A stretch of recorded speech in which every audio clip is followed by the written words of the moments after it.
ഇപ്പോൾ സംസ്ഥാന സർക്കാരിന്റെ വാർഷികാഘോഷ പരിപാടിയിൽ മുഖ്യമന്ത്രി സംസാരിക്കുകയാണ്. തത്സമയ ദൃശ്യങ്ങളിലേക്ക്. നല്ല രീതിയിൽ നടപ്പാക്കപ്പെട്ട നാഷണൽ ഹൈവേ പോലും നമ്മുടെ കേരളത്തിൽ യാഥാർത്ഥ്യമായില്ല. കേരളത്തിലെ നടപ്പാക്കേണ്ട ഒട്ടേറെ പദ്ധതികൾ നടപ്പാക്കാൻ തയ്യാറായില്ല. നാടും നാട്ടുകാരും നിരാശയിലായി.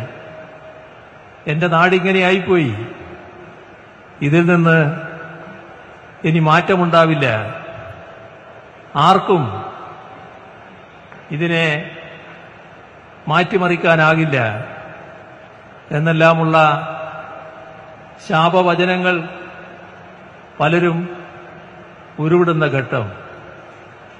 അപ്പോഴാണ് LDF ഇതിനെല്ലാം മാറ്റമുണ്ടാക്കും എന്ന വാഗ്ദാനം ജനങ്ങൾക്ക് മുന്നിൽ സമർപ്പിച്ചത്. 2016 അധികാരത്തിൽ വന്ന LDF സർക്കാർ കാണുന്ന കാഴ്ച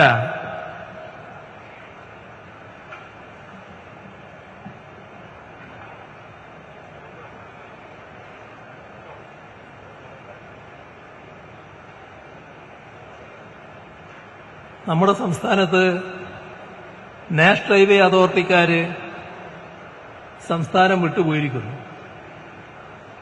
അപ്പോൾ കാരണം പരിശോധിച്ചപ്പോൾ നാഷണൽ ഹൈവേ അതോറിറ്റിയുടെ വികസനത്തിന് വേണ്ടി പല ശ്രമങ്ങൾ സർക്കാരിന്റെ ഉന്നതരുമായി ബന്ധപ്പെട്ടവർ നടത്തിയതാണ്.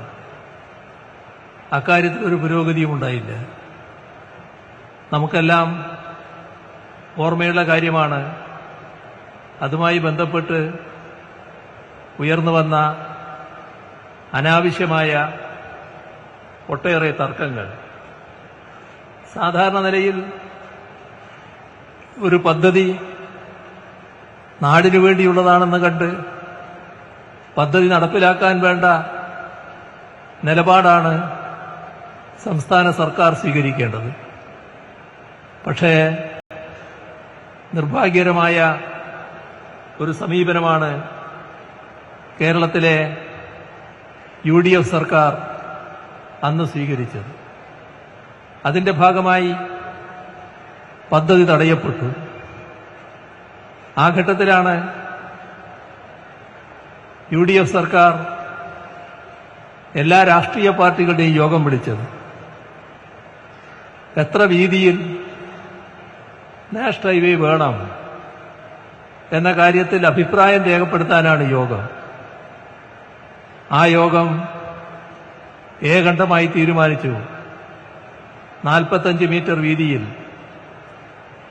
45 മീറ്റർ എങ്കിലും വീതിയിലുള്ള നാഷണൽ ഹൈവേയാണ് കേരളത്തിന് വേണ്ടത്.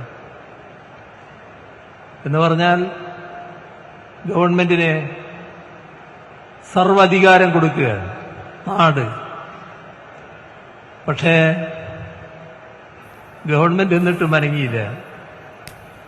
ഇവിടെ ശ്രദ്ധിക്കേണ്ട കാര്യം, നാഷണൽ ഹൈവേ വികസനത്തിന് സാധാരണ നിരക്ക് സംസ്ഥാന സർക്കാരിന് മറ്റ് ചെലവുകളൊന്നുമില്ല.